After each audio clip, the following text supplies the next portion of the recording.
Good afternoon, Molly. How are you?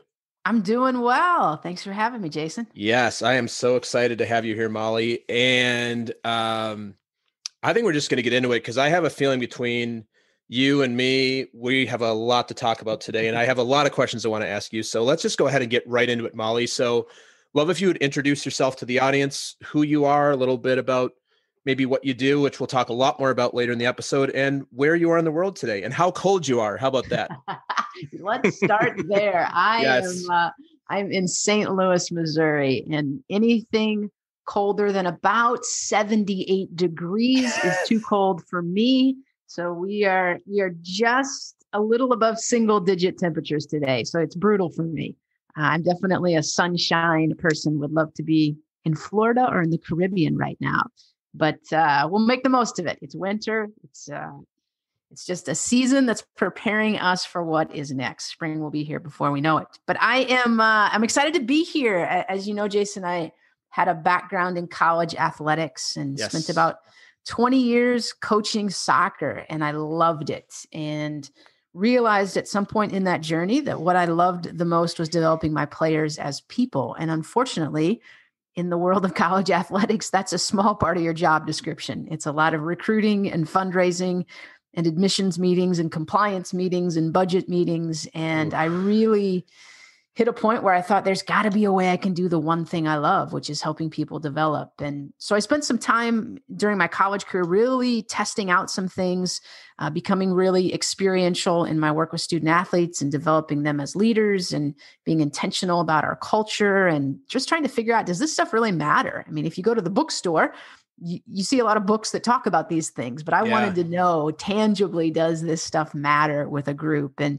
certainly reaffirmed my beliefs that it did as we really became intentional about leadership and culture. Mm-hmm. And then about 4.5 years ago, this is all I wanted to do. I didn't want to do the other stuff. And so I resigned from coaching and started my own business where I now work with teams and organizations and corporate groups, really any group of people that say, we want to be better. Like there's something in front of us that we need to navigate or we need to wrestle with.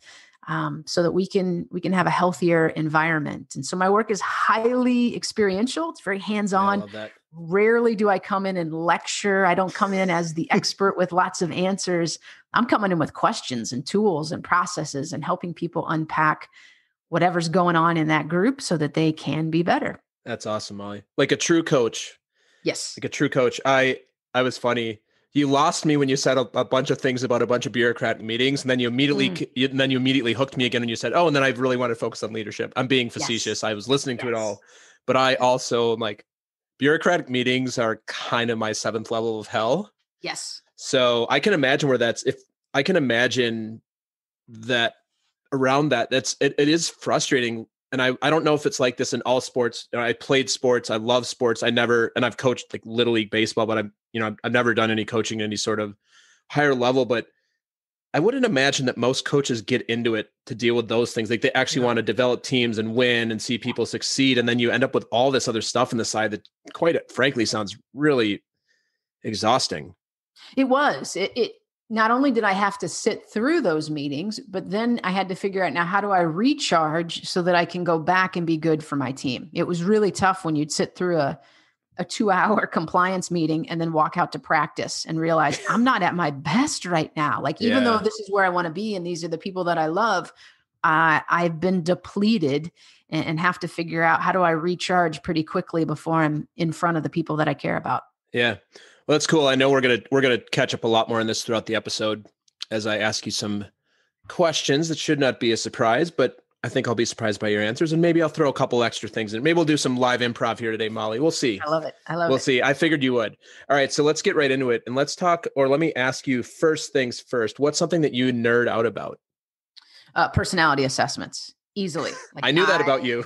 I love learning about myself and then understanding others at a deeper level. And I think so many people are hesitant around personality assessments because they see it as putting people in a box. And I see it as understanding someone's center of gravity, understanding the lens that they view the world through, understanding the language that resonates with them. And it just helps me connect with them on a deeper level. If I can put it in their language, if I can help them from their perspective, it just makes things so much more valuable and rewarding for both of us. So I absolutely nerd out about that stuff. Yeah. You know what I'm going to say here. You know that I do too. So we could probably spend the next hour talking about this. So full disclosure, Molly is doing some Myers-Briggs work with me right now. Yeah. And I have some news to share with you, Molly, that I haven't told you yet. I have shifted one of my I don't know what you call them in Myers-Briggs, but I've actually shifted a tiny, tiny bit.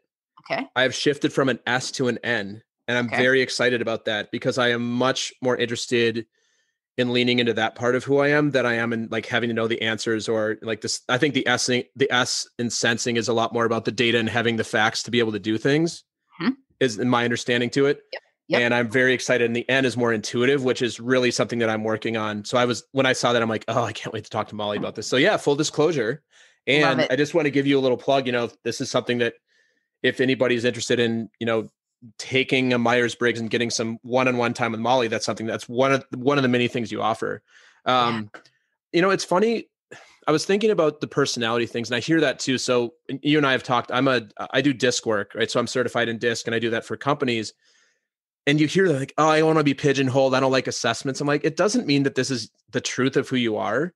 But have you ever done any of your assessment work where somebody's like, well, this is just way off? No. Neither.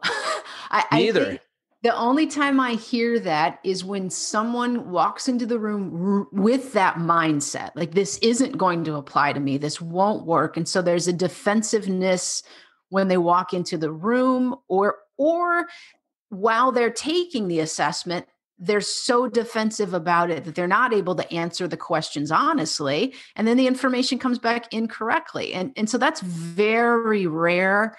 But occasionally there's a context where someone feels like you're trying to label me, limit me, put me in a box.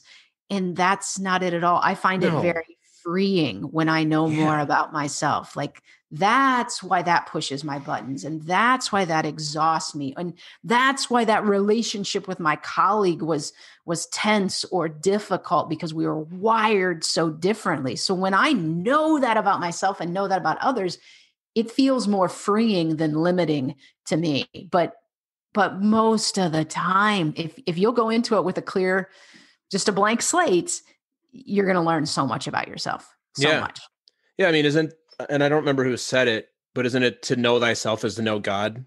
Yes. And I don't know I think it may be attributed to Socrates, but maybe it's not actually him, but it doesn't matter.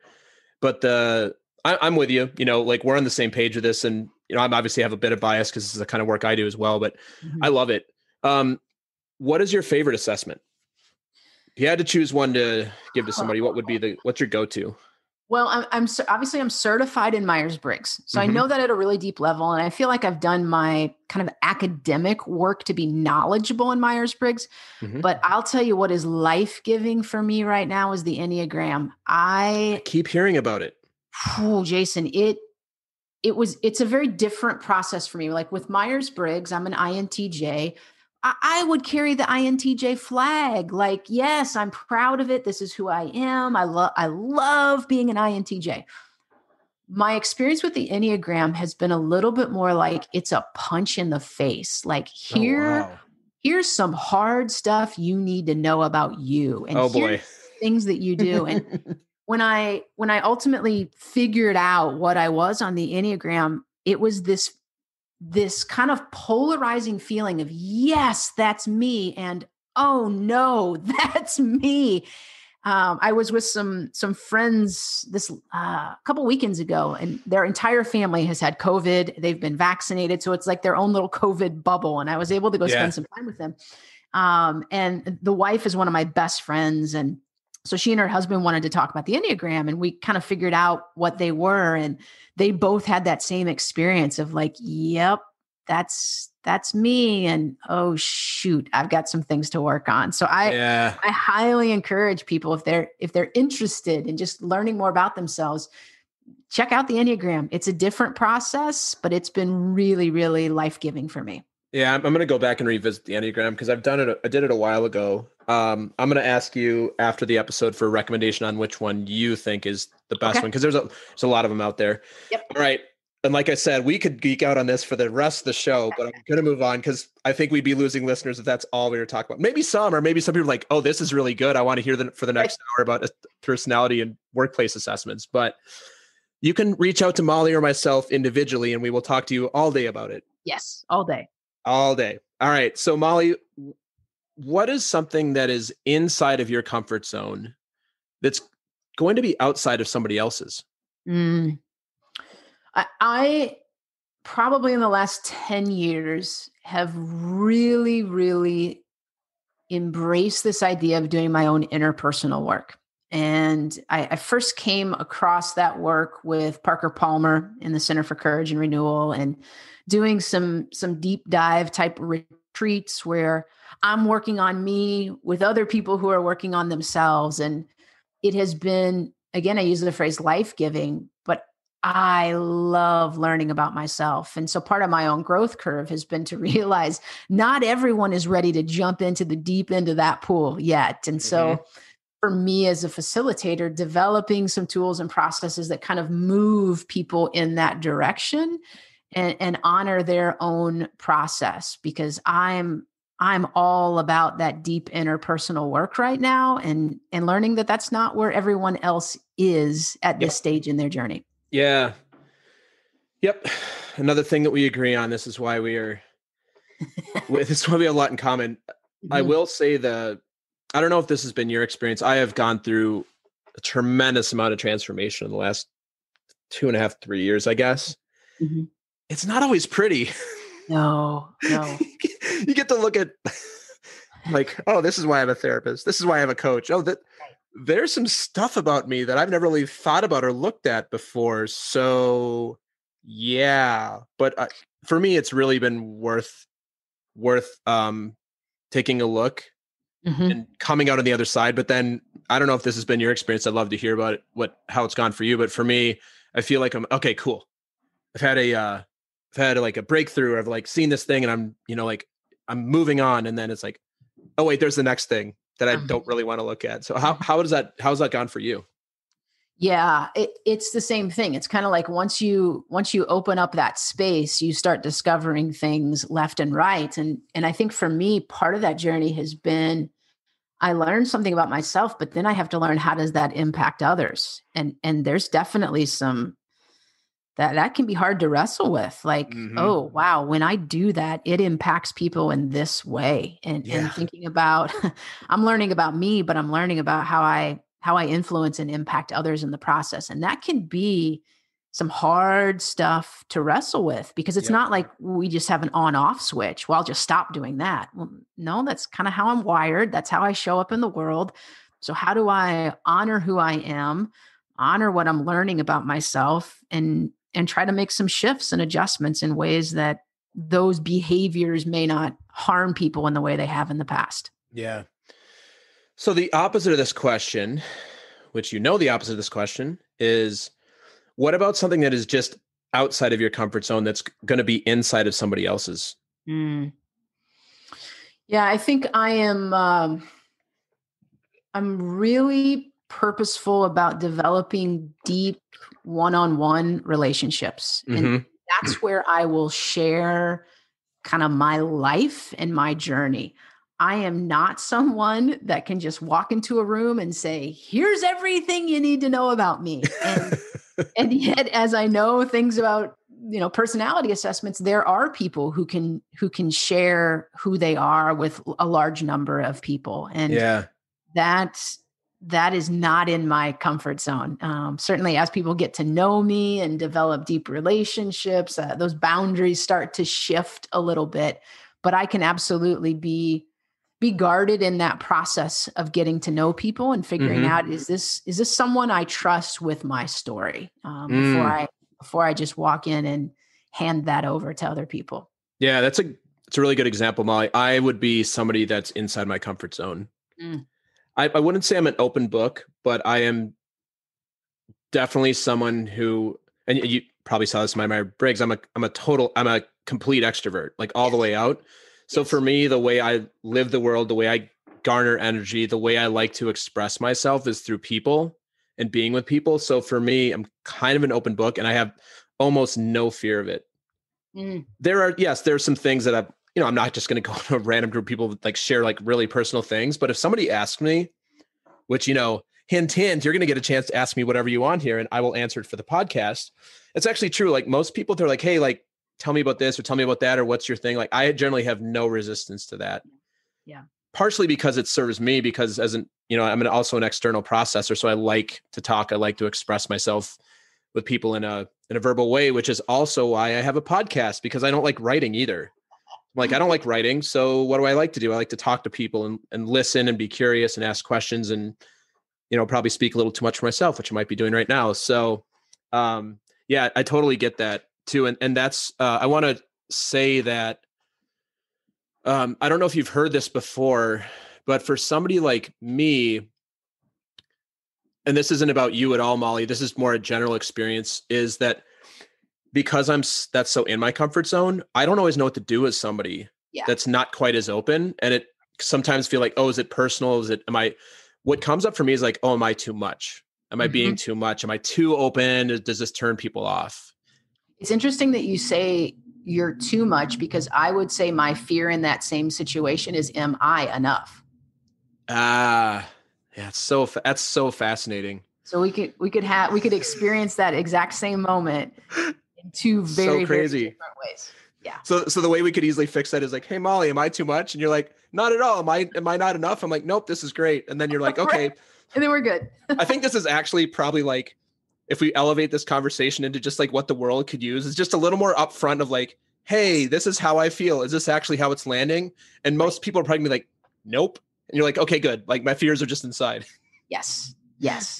Yeah. And I think for us collectively to do that kind of work, to be able to recognize that fear, like there's so many people who can't articulate that fear because they can't name that fear yet. Yeah. So can we put ourselves in spaces where we can at least recognize that there's something there, and then being able to articulate it? It changes the experience for everyone. Yeah, I love that, Molly. So we're going to move, and I'd love to hear a little bit. Well, let me actually back up. I know you do a lot of speaking in person, maybe not so much in person over the last year. Yeah. Because we are recording this in February of 2021, and there still is a global pandemic where most of us don't have a needle in our arm yet. I certainly don't. I don't know if you do. You do? Not yet. Not yet.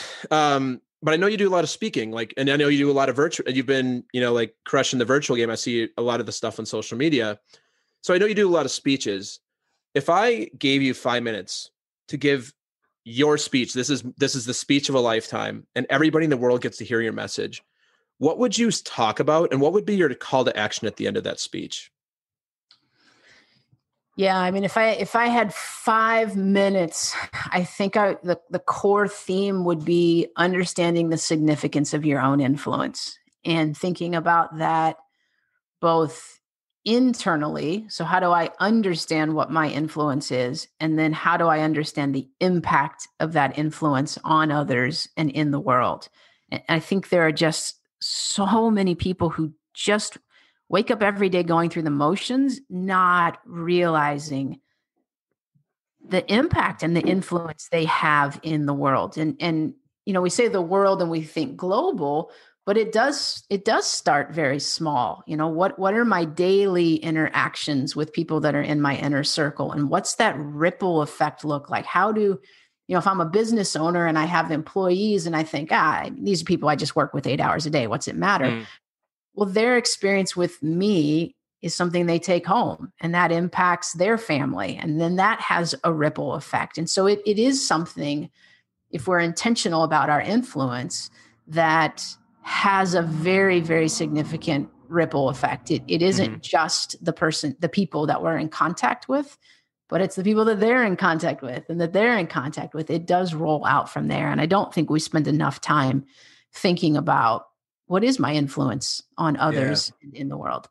Yeah. What would you want the audience to do after listening to that speech?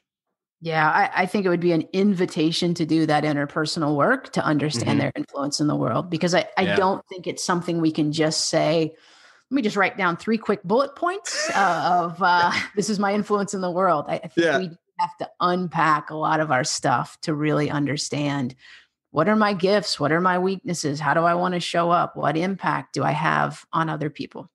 Yeah.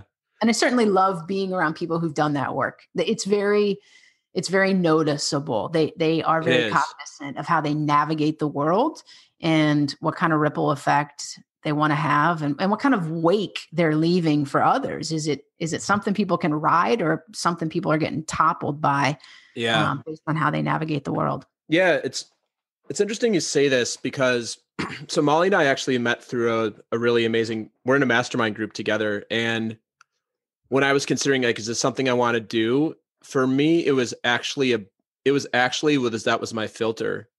Is this a group of people that I think I can be along for the ride with in terms of, are they going to raise me up? Yep.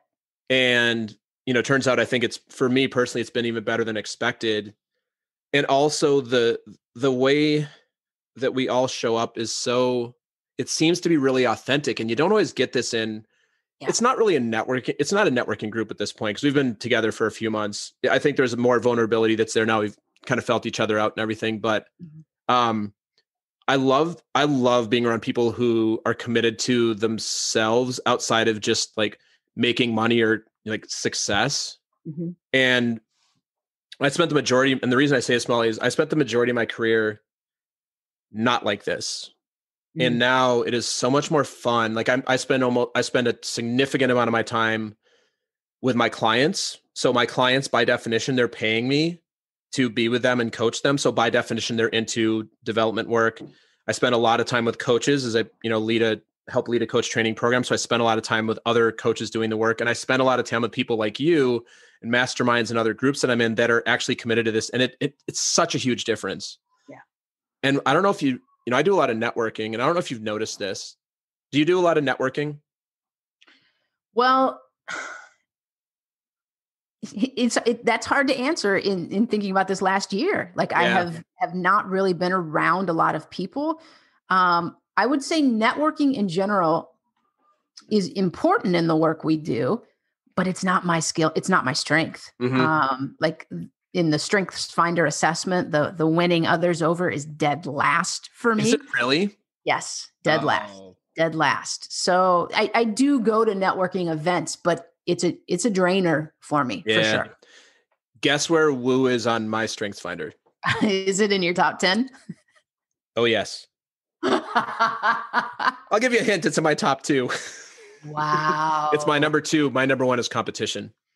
Wow. Yeah. Okay. Well, the reason I bring up networking is you start, and I don't know if this has been your experience. I'd love to hear about it. My experience has been that I actually start to spot people that aren't doing the work. Yeah. In the way that they show up or the things they say, and just, I don't know.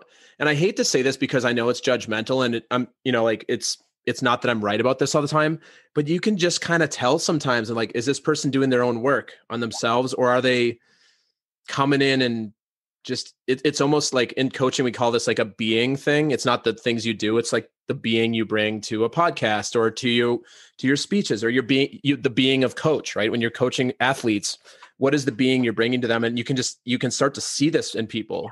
Yeah. Have you noticed that as well in the work that you do?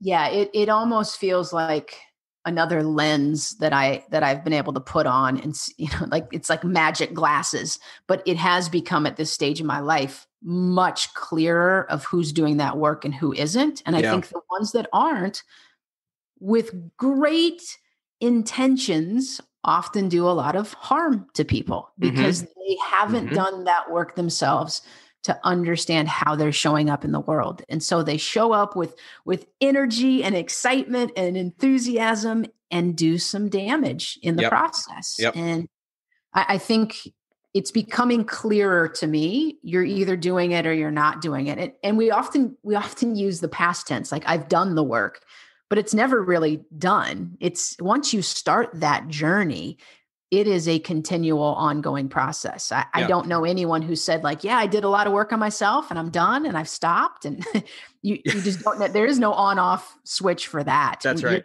You're either in or you're not. And once you're in, you're all in and going to continue to do that work. It's not like the truth of like one day you're like, you know what? I've been working on myself for 20 years and today is the day when I've reached my self-actualization. And at this point forward, there's no more work to be done. Like it is a lifelong journey. I'm going to print my certificate of completion today and I'm done. I love that. That's awesome, Molly. Well, we're going to move on. We're going to take a really brief commercial break and we'll be right back after this. The Talking to Cool People podcast is brought to you by Jason Frizzell Coaching. Jason works with amazing people who are looking to find and develop their passion and purpose and create their journey to wherever it is they want to go. Check us out at jasonfrizzell.com, Facebook, or on Instagram. Jason loves hearing from anyone who thinks it would be cool to connect, to be coached, or to be a guest on our show. Email him at podcast@jasonfrizzell.com or DM him on Facebook and Instagram. And now, back to some more amazing conversation on Talking to Cool People. Okay, Molly, we are back. I wanted to check in with you and make sure you're still warm. I've got lots of layers on today, so I'm doing all right. So Molly, I'm guessing you're not recording this from outdoors, but you still have a lot of layers on. Goodness gracious. No, I may not go outside the rest of the week. So we're good. You're like, I'm going to be ordering my food, both from the grocery stores and this. I'm all stocked up. That's awesome. Well, so Molly, I would love for you to share with us now your journey. So you shared at the beginning, kind of a compressed version of what's led us to where we are, what you're up to today and all those things. I'd love to hear, just love to hear a little bit more about your story and share with us what you'd like at this point. Yeah. So I would say the last probably 8 years of coaching in the athletic world, I really started to sense there's a whole nother world out there of developing people. And so, as I mentioned at the start, I started to implement some of that stuff and really used my team like a research and design lab. Like, let's develop them as leaders. Let's be intentional about our culture. Let's see if it has an impact. And probably the last 3 years of coaching, I started to get calls from other teams that were saying, we don't know what you're doing with your teams, but it's working. Can you help us figure that out? And we weren't getting a budget increase. We weren't getting more scholarships. We weren't getting more facilities. So people were able to recognize there's something else at play. And I think that planted a seed in my mind of, maybe I could do something different. And I often describe it to people that it felt like there was a star way off, like galaxies away, just flickering in the sky. And I thought, I'll walk towards that. And maybe by the time I retire, that will be my retirement gig. And that light just kept getting brighter and brighter and brighter and brighter. It was like, pay attention. Oh, look over here, look over here. And I often describe it. I had this moment of realizing it's not this star way off in the distance that I need to walk to over the next 20 years. It was more like the light on the front of a train, and it was coming at me. And I had to make a decision, either jump on board or get out of the way. Like, it felt like those were my two options. And the risk of letting that momentum and that excitement pass me by felt riskier than jumping on board. And I think the reality is you can always go back. I could go back to coaching at the college level today. Now I might have to relocate, or it might not be the salary that I want, but I could go back. There's no question about that. But I didn't know if that momentum, that excitement, that thing that was coming at me was going to come back around again. And so I jumped on and literally walked into my boss's office and quit. They said, do you need 2 weeks? I said, nope, give me a couple of days. I'm done. And you said, I'll take the 2 weeks of paycheck, but I don't need to be here for 2 weeks. Health benefits would be great too. That's cool. Right. So for me, it was just this sense. It felt like a pull in my life to go try something different, to build this thing that I want to build. And it's been an incredible journey. I've I've been able to work with some elite level college teams, have been evolving my business to work more with corporate groups and educators. I've got a program I'm working on for frontline workers that I think is going to be really valuable when we're on the other side of COVID. But it's been incredibly rewarding to see that you can take a risk, you can take a leap and land on your feet and really enjoy that journey and that process. Yeah, that's awesome, Molly. I've got so many questions. I'm trying to synthesize which one I want. Because as we talked about, I'm an external processor. So I'm like, can I just ask her all of them? Yes. One of the things that I had to really train out of me, and I don't know if this is something that you've ever had to work on, but through my coach training, we call it stacking questions. Mm. Have you ever heard this before? Yes. I was in sales for a long time. I'm like, oh my God, I used to stack so many questions. No wonder they didn't know what I was asking them. Yeah. And now when I listen to podcasts, the interview podcasts, I'm like, oh, that person's stacking their questions. They'll ask like 4 questions and the person will be, and then they'll just like answer whichever the 4 they want. Yeah. So what is the first question? All that to say, I want to ask you a specific question. Okay. So for the audience listening, how do they know when it's time to engage with Molly? Like, what is the thing that has them go, you know what?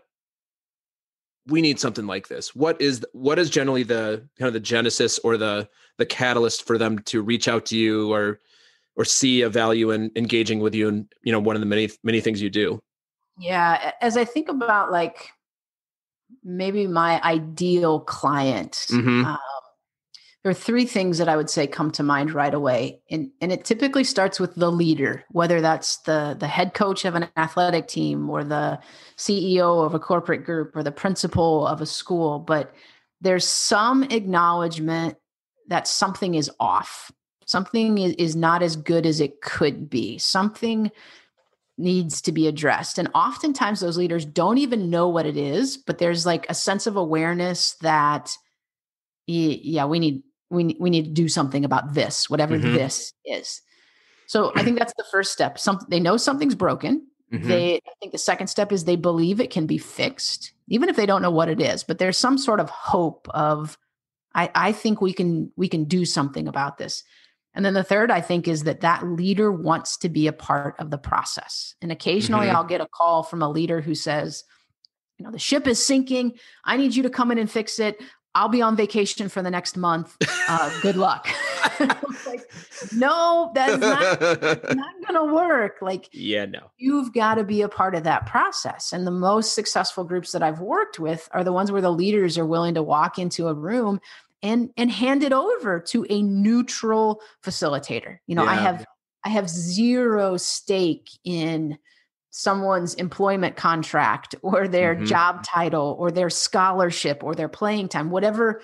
Everyone in a group has something that they hold on to that has value for them. I have zero control over those things, but I can be neutral and I can give tools and processes to help us figure out what do we need to unpack here so that we can be better. And, I say like it's broken and it can be better, but sometimes it's also, we're really good at this, but we want to be great at this. I have a team that I work with. It's won a couple of national championships. And I would put them in that category of they bring me in because they say like, we're really good at this. Can you help us be great at this? I love that.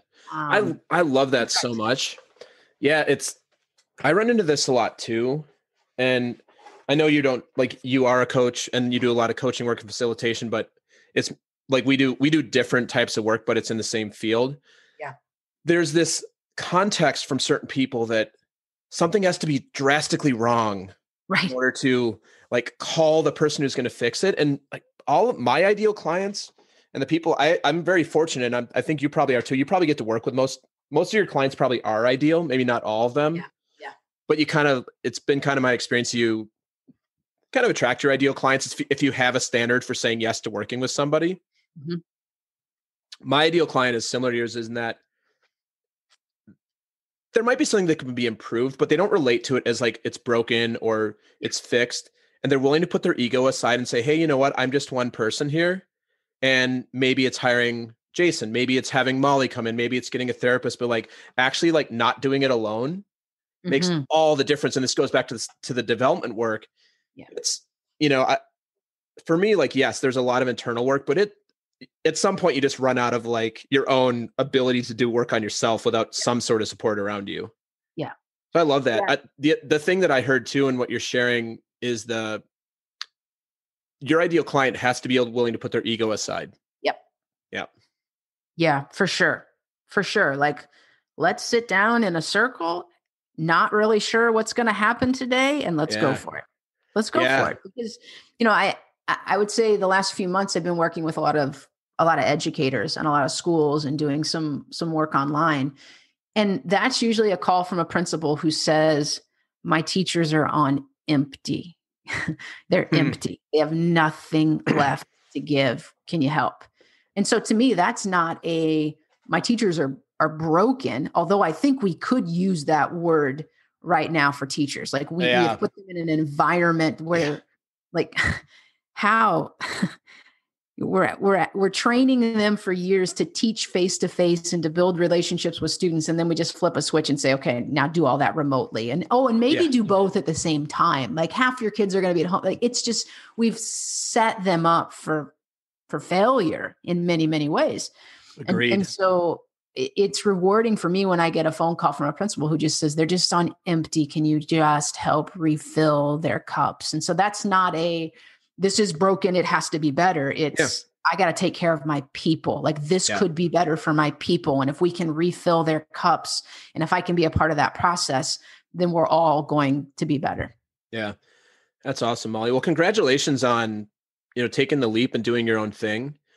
Want to ask you, before we move on to the next section, want to make sure the audience is really clear about what are the different offerings that you have. So we know you do facilitation. We know you've talked about Myers-Briggs. What can people engage with you for? What do you offer? Yeah, I would say I describe myself most often as an experiential facilitator. So I come into a group, usually face-to-face, although I have designed, I think, some really interactive and engaging processes that are working online. But we come in with tools and processes. And so there's activities and there's puzzles and there's big sheets of paper and there's markers and we're drawing. Like it's all the creative processes that help us unpack things, because the reality is we as humans rarely have the language and ability to just simply talk about the problem or talk about the issue or talk about the need. But when we give people tools and processes, all of a sudden that stuff comes to the surface and we're able to then start to talk about it. So I would say a couple of ways people can engage is that face-to-face facilitation, any group organization, it doesn't really matter the industry, that says, we just want to be better. Can you help us unpack some things? Second would be the personality assessments. Myers-Briggs is probably the key driver there for me. And then now the online offerings. I've got an online retreat coming up that I'm super excited about, and occasionally just do these one-off events that are online. But anybody who says, our group can be better, we can be better, and we want to unpack that, those are the people I want to work with. That's awesome. Thanks so much, Molly. Yeah. All right. So now I mentioned this earlier. You get to play host and facilitate for me and ask me a question or two. We got some time here. So what would you like to ask me about that you're curious about, or you think the audience would be curious about, or you want to troll me on and I can answer and embarrass myself? Because, I'm up for almost anything you're going to ask me. So Molly, what would you like to ask me about? All right. What would you say in your experience is the biggest barrier people face in doing interpersonal work? That is a great question. The biggest barrier. The first thing that comes to mind is the lack of awareness that they need to do it. Mm-hmm. I mean, it's that simple. And I'm really relating to myself in that way. Another way to put it is your automatics. And I know we've talked about this. I'm sure that this is something you do in your facilitation is, what's this team's automatic? Like, what's the automatic thing what's the thing we're reliable to do? When we're stressed, we're like, let's bring it to sports. Like, we're down by 2 goals. What's the thing we're reliable to do? Oh, we're reliable to push too much. And we're talking soccer now. Reliable to push too much, or we're reliable to lean on like our star person. And, like, and I'm just making these things up because I don't know if any of this is true or not in soccer, but what are we reliable to? And I think looking at my life, I was always reliable to just keep moving forward, but not in a way that was actually authentic to me, just to get it done. Mm-hmm. And I see that with a lot of people. So one of the things that I'll always look at in the coaching work that I do or leadership development work is, well, what's your automatic? And most people are really familiar with their automatic. Most people, if you ask them like, well, when you're under stress, under pressure, Molly, what's the thing you do? Yeah. So for some people, it's, well, I get really busy and I push, and I grind, and I burn myself out. For some people, it's, you know what? I sit in the corner and suffer and I do the work quietly. And then I complain to my friend. And for some people, they're like, I quit. And I, like, and whatever it is. So you see this, and this is across all areas of life, like your work, if you're have a partner, you're parenting, like most of us have a natural automatic way that we do things when we're not liking how it's going. Mm-hmm. And so I think that's the barrier is the main barrier is people don't actually know that there's interpersonal work to do, or they're just not willing to do the work because it's literally work and there's a huge payoff on the other side. But like, I don't have time, I can't spend the money, et cetera, et cetera, et cetera. You're like, well, what's it worth to you to continue to be miserable? Because I don't know, that seems to be worth something to me. So would you be willing to invest an hour a week or invest a weekend in a retreat with Molly to like actually believe that you can move these things forward? So I think, yeah, it's all about the awareness for people is the biggest barrier. Would you say that as you look back on your own journey, mm-hmm. was there a significant or defining moment that triggered you to choose to do that work? Yeah, there was a very specific moment. I've shared this on the podcast a few times when people ask, like, some people ask, how did you become a coach? So it's actually related to that story. And I'll keep it brief, which is not something I'm very good at. But so it was June of 2018. So not that long ago. And my life was good. Like we had a 2-year-old daughter. I had a job that I liked. There's like nothing wrong with my life, but I was also like, there's something intuitively that's just not like if it's boredom, if there's like a hole in my soul that I don't feel like I'm doing what I'm put here on this earth to do. And so I remember talking to my friend Andrew, and he said, dude, you should like go take an improv class. I'm like, I've always thought about doing that. I think it would be really fun. I don't have any fear of getting up in front of people and making a fool of myself. Let's do that. And I go to the class. It's a level 0. So nobody knew anything about improv. And it was really fun. It's a 3-hour class, the very first one. And the teacher halfway through said, hey, like we're going to go on break. And by the way, if anybody's interested, I also do like executive coaching, leadership coaching, life coaching. I coach people of all different types. And I remember hearing that. I'm like, I don't know what that means, but that sounds interesting. And so I'm like, hey, like, can we have a conversation? She's like, I'd love to. We had one conversation. I hired this person. And so I didn't know I needed to do the work, but I trusted that there was something in it for me to speak with that person and say yes to a significant amount of money, a significant amount of time to see that there's possibility there without actually knowing what it was.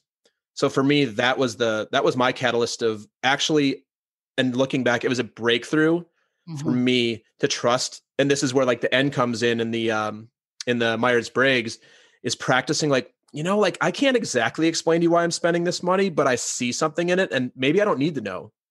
And it's going to be okay. And trusting myself and trusting, for some people, like your spirit or your God, love of God or universe, like there's something here. And so I trusted it and it completely changed my life. Yeah. You said that you had felt like there was a hole in your soul. So yeah. Looking back now, what would you say has plugged that hole? Having a real purpose and knowing what I do for my career makes a real difference on the world and a real difference to real human beings. And I say this not from a place that sales is great. I sold software, technology. That stuff's all great. There's nothing wrong with it. There's no harm, no foul in anybody who does it. I think it's a great profession. I will always think of myself as a salesperson, but I think the whole was just like, how does any of this really matter? Mm-hmm. How does this really make people's lives easier outside of making big companies more money? Which of course there's all sorts of ways to argue that really impacts people, and it does. But like the work I get to do now is like at an individual level with a client and see them start to have these successes in their lives and launch podcasts and launch businesses and find their significant other and all these things. Like I can point at them and say, I know this client on a very deep level, and these are the things that they've gotten out of working with me that isn't just about like purely about making money, driving more profits, reducing costs, et cetera, et cetera. Yeah. And the other thing too, that I've talked about a lot on the podcast, I'm most committed in life to fun.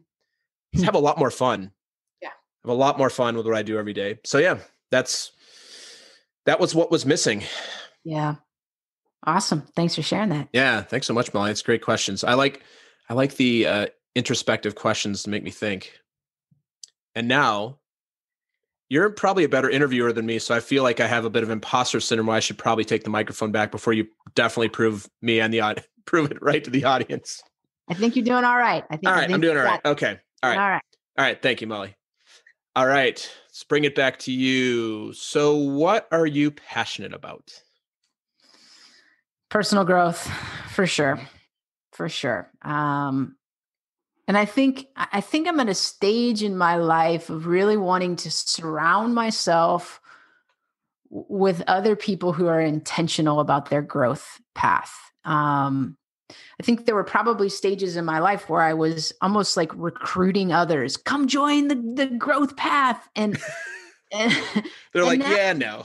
No, I'm more like, hey, the invitation is here if you would like to join us on this journey. But I think I'm really being purposeful about finding other people who are passionate about that growth as well and doing that hard work. And it's rewarding to witness that journey in others. And it's life-giving to have others witness that process in myself as well. And so just as my inner circle continues to shift and grow, there's some fluidity there. I think I'm really being purposeful. And you kind of hit on this earlier, just talking about our mastermind group. Like I wanted people who are like, let's show up. Let's come together, help each other be better, share this journey. And you know, we have our own Slack channel and you hear people post their highs of the week. And then you have people saying like, help, can somebody please help me figure it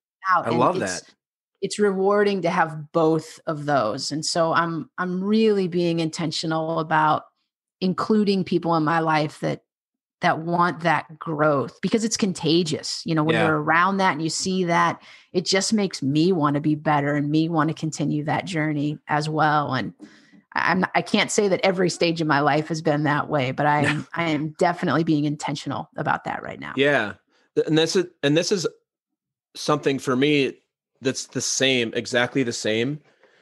It's surrounding myself with the kind of people that inspire me and make me want to be better. And also what makes our group so special. And I think also the other groups of, quite frankly, all the communities I'm a part of now, is actually the vulnerability. Like, hey, y'all, we're all messy humans out here. We all have our strengths. We all have our weaknesses.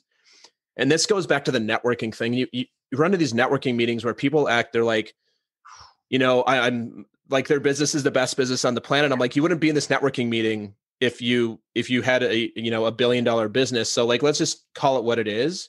Yeah. Let's just say like, hey, I could use some help. Like, I love when people say, hey, I could use some help.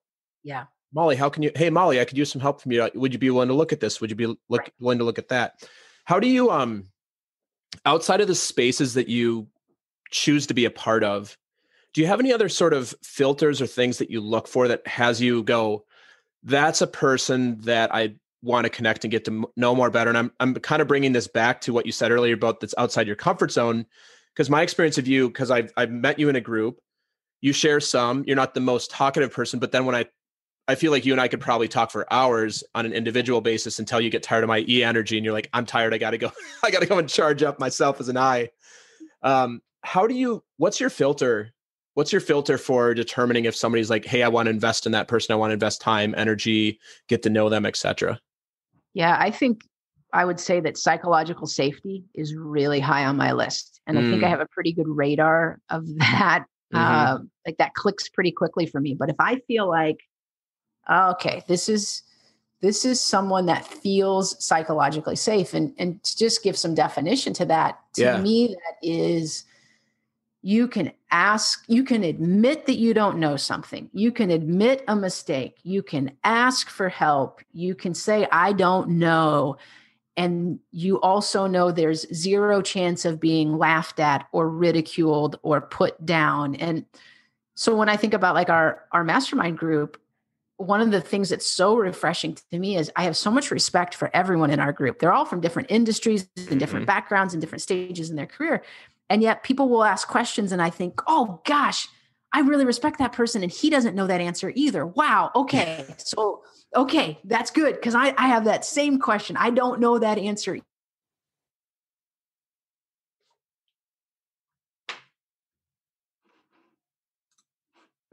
Come on, get it together, man. There's never been that. It's like, oh, well, here's a document I can share with you, or here's what I did when I faced that. And so I think in conversations with people, I get a pretty clear sense pretty quickly.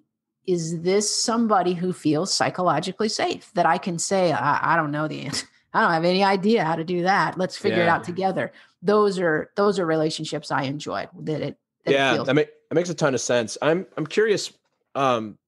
I don't think I've heard the term, but could you, like, what does that actually mean? Psychologically safe? Yeah. Psychological safety. Amy Edmonds or Edmondson. Boy, I got that name. It's one of the two. She's a Harvard person, really coined that phrase. And so it is the idea that we can admit our deficiencies and there's not going to be any repercussions. So to put it in like a sports context, the game is on the line. Let's say it's basketball. There's 5 seconds left. It's tied. Your coach calls a timeout, draws up a play, and you didn't quite process the play. Do you in that moment say, stop, coach, won't draw? I didn't get it. What am I supposed to do? And know that everybody's like, we got you. Let's walk you through this. Or in that moment, does the coach say, go sit down, sub, let's get a sub in here. Like you weren't paying attention. In a corporate setting, it's being able to say like, guys, I'm not going to make that deadline on Friday. It's not possible. And I know I promised I was going to do it. This, and this came up. I can't make that deadline. And I know it impacts all of you. And that group being able to say like, okay, let's push that till Monday, or let us take other things off your plate, or how can we help? So it starts psychologically, but it manifests itself in very physical and tangible ways in any organization or group. Yeah. Do you have people cry in your facilitations and corporate meetings? Yes. I'm not surprised by this answer. I can see with what you do, really getting people to open up and be vulnerable in that space. And man, that must be so cool to watch. What's been amazing to me is how it's happening in Zoom breakout rooms. And so sessions, sometimes with strangers, like individuals will sign up for something and then we send them off to cohorts and give them tools and processes and let them unpack things. And then they come back to the breakout, they come back to the main room and I see people wiping tears. And then I read the surveys and it said, I had no idea I would open up to strangers that fast. Yeah. And so much of the magic is just giving people the tools and processes they need. And then just let them go. And it's the same in the face-to-face work. You have a tool, you have a process, and that's when the magic happens. Like we just don't know how to talk about things. And so when you give people those tools, all of a sudden it becomes really, really powerful. Yeah, that's awesome, Molly. So what's the thing that you're most proud of in your life? I would say it was my decision to go to therapy. I grew up in a family that did not go to therapy. It wasn't something that we talked about. But in my early 30s, I needed life-saving surgery, and that will do something to your mind. Oh yeah. And that was a real significant and defining moment for me of just deciding, no, I'm going to change some things. I'm going to do some things differently. And in many ways, the trauma of that surgery, of that moment, gave me an excuse, I think, to work on other things. I was having a hard time sleeping. And when I did sleep, it was nightmares about what had happened and I couldn't put the weight back on. And so I walk into therapy to talk about that. Like this is why I'm here. Just help me be able to sleep again. I need to put on some weight. But of course, once you go down that road, it's like, whoa, all this other stuff that I need to unpack and process. And so, yeah, I would say that's what I'm most proud of is making that decision to do that for myself. Yeah. I was laughing about when a therapist is like, hey, here's the 2 things I want from you. They're like, hold my beer. Right. This is going to get, they're like, yeah, okay. So I have that's what you want to work on. Okay. Yeah. They're like, it's definitely just that thing. There's nothing deeper than what you're bringing up here. Totally. Therapists are probably like, imagine therapists like sit back and they just give you like a smirk. They're like, yeah, I'll see you every week for 2 years. Exactly. I'm a big fan of therapy as well. I got a therapist a couple years ago, and this is another example. Like I never even thought about it before. I'm like, I have a coach. That's awesome. Love coaching. I coach people. I have a coach. That's all my forward-looking stuff that I'm creating in my life. But, I think there's probably some stuff to take a look at about how I show up and just being vulnerable, like in my marriage, as a parent, as a friend, as a business owner. And I'm a huge believer in therapy. I believe everybody should have a therapist and a coach. That's what I believe. Yep. Somebody to take a look at your past with you and like work on those things, trauma healing, or not even trauma, right? Just like, hey, this is how you were raised. These are the stories you have about money, family, romance, whatever the thing is. This is because we all carry those things with us. And then I believe everybody should have a coach that's all about, hey, Molly, what are you creating next? How can I hold you accountable? What do you want to do? What do you want to express? So yeah, big fan of therapy as well for me. Yeah.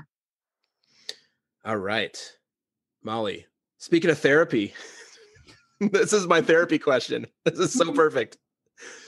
What's something that you're afraid might actually be true about you? Ooh. So we mentioned the Enneagram. I'm a 5 on the Enneagram, and that label would be that we are observers. We're like the fly on the wall. We take it all in. And, our superhero strength is like, oh, we can connect patterns and we can see how it's all interconnected. But the kind of more painful side of that is we can keep people at an arm's length. And boy, I've had to unpack that that's not my intention. I'm trying to take it all in. I'm trying to absorb it all. I'm back here in the corner, watching all these patterns connect for me and make sense, but it can, for some people, feel like I'm keeping them at a distance. And so I've really had to figure out how do I navigate that in staying authentic and true to who I am with the extroverts and with the deep feelers who are very heart-centered and want a pretty quick sense of connection when they feel like I'm telling them, just, you need to back away. Yeah. 'Cause it's not how I want other people to experience me, but I'm so head-centered that once I start looking for patterns and data and themes and how's this all interconnected, it's like I teleport myself to another place. And I realize I leave people out of that process sometimes. Yeah.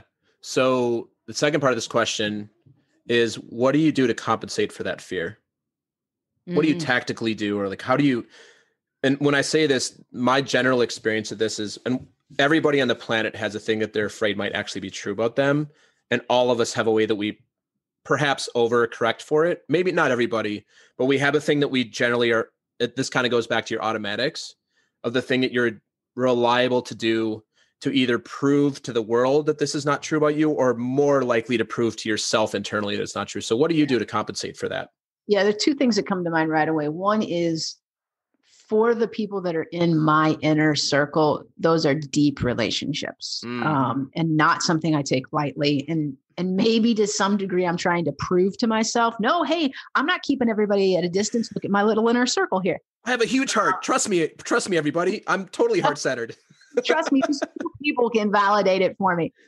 But I think there's a little bit of like, with that group of people, it's almost like I get to practice those deeper relationships that I may not share with the rest of the world. But I think the other way I don't know if compensate would be the right word. Maybe it's navigate, is I've just had to be more intentional about articulating what's going on for me. So there are moments when I'm in a group and I know I'm physically here in the group, but mentally I have zoomed out so I can take it all in. Yeah. And there are moments when I sense people are like, why isn't she saying anything? Why isn't she engaging? What's going on? And for me to just be able to say, okay, I'm an internal processor and I'm taking it all in right now. And once I can kind of connect the dots, I'll have something to share. But right now I'm going to pass because I don't really have the words to articulate what's going on for me. And so just trying to alleviate the second guessing for other people and just to be able to say like, okay, you can't see this, but this is what's going on inside of me. Now we're good. Yeah. I will speak as somebody who is an E and an F. That is super useful for me. If we're in a team together, we're interacting together, and also in DISC, I'm a high I. Mm-hmm. So like also in DISC, we're obviously, like in opposite quadrants. So I want everybody to be as excited about my idea as I am. And when I do that, and then you put that out there and then people are like, they sit back, it's like, oh, this didn't land. It's not a good idea. I'm going to go retreat into my imposter syndrome. Mm-hmm. So that is a really, really useful thing in team dynamics for somebody who's a thinker. Say like, hey, like, I think I like this, or I just need to process this. Yeah. That's really useful. I think that's a really powerful way to navigate that for somebody that's, I think, kind of opposite of you in that way. I remember I was doing a training a couple of years ago it was kind of a train the trainer, and it was around trauma informed training. And so it was just emotionally exhausting. Like sounds brutal. We're doing the work and then we stop and talk about what did we just do? Like the shifting of the gears. And it was about a week of training and I had such an emotional hangover. I mean, I physically was in bed for a couple of days afterwards. It was so much to process. Probably a couple of weeks later, I talked to the facilitator and I said, hey, do you have any, insights about me that would be helpful? Is there anything you noticed about me? And he said, yeah, there were some times you just disappeared. Mm-hmm. And I started laughing because I knew exactly what he was talking about. I knew the moments. And I said, do you know the Enneagram very well? And he said, oh yeah, very well. And I said, I'm a 5 on the Enneagram. And he said, oh, wow. And I said, so the moments that you felt like I disappeared, I was actually having to zoom out mentally. Yeah. I was physically still in the space, but I just had to zoom out and try to figure out everything that was going on in that space. And so that would have been a perfect example. If I could have just articulated that in that moment, it would have been helpful for the group. But I just had to zoom out. It's the way I'm wired. And so articulating that stuff makes a big difference for me. Yeah. Yeah. And this is the thing that when we were talking about before the commercial break too, is just like owning like, hey, am I too much? No, you're not. Right. Am I like just saying the thing or being open makes such a difference in so many people and so many organizations and so many teams and leaders. Like they just don't do it. And it's actually like, to me, is like access to so much power and so much more performance, camaraderie, fun. And it's actually not that hard if you just put aside your ego and just be willing to ask the question. Yeah. Yeah. And I think that concept of asking the question connects really well to the work that I do, because there are some times when I'm with a group and I realize, oh, no one wants to ask this question. No one wants to say the thing that needs to be said. Yeah. And sometimes my job is to simply ask that question. That's right. And we're so afraid of asking those questions. But again, if we're building psychological safety as a group, then we can ask those hard questions, because whatever shows up, we're going to be able to navigate together. Yeah, that's amazing, Molly. All right, we're going to start to wrap up, my friend. We've got a couple more pieces of information to get from you. So what is your general philosophy on life? And another way I like to phrase this is like, you wake up in the morning, how do you see the world? And I know today it's cold. So today, I know your philosophy is if it's not 78 degrees, I don't like this weather. We're clear on that. Yeah. This is one thing we do not share in common, which is totally cool. But yeah, like how do you see the world when you wake up and, you take a look at life overall? Yeah, I think I hit on this a little bit earlier in talking about like what would my speech be, but I tend to look at the world, and while I am an introvert and I need space to internally process and recharge, I believe in people. And I think that we have this incredible opportunity to change the quality of other people's lives. And so for me and just my day to day, I think that's running in the background of my mind of how do I show up in the world and what do I offer the world and what's the work that I do in a way that somehow improves the quality of someone's life. Because I think we could easily talk about corporate structures and financial structures and political structures, but to me, it all comes down to people. And if we are invested in people and really showing up for people, I think that's what we're here to do is to have this experience on earth together as human beings in a way where we're pouring into each other and investing in each other, because there is quite a ripple effect when we're doing that. Yeah. Amazing, Molly. How can the audience connect with you? And I always like to caveat this on every single episode. This is all going to be in the show notes, so you don't got to be scribbling down this. But yeah, how do you like to be connected with your audience and with people that want to know more about the kind of work you do? Maybe bring you in for some events, Myers-Briggs, all the stuff we talked about. Yeah. Where can we find you? So the easiest place to find me is my website, mollygrisham.com. From there are a couple of resources you can find. Certainly the contact me form is there. So if there are people that just want to know more about what I do or how I can help your groups or help you individually, I would love it if you fill out that contact form. You can also get to my YouTube channel. About every 2 weeks, I drop new video content on leadership and culture and personal growth. And those are all about 1 to 2 minutes long. So feel free to check out those. I call them my light bulb moments. So just that stuff that has struck a chord with me that I want to share with others. My blogs are on there as well, my mailing list, all my social media. But if you're interested in the work that I do, fill out that contact me form. There's some boxes you can check, and I'll get back to you and see how I can help you navigate whatever's in front of you. Awesome, Molly.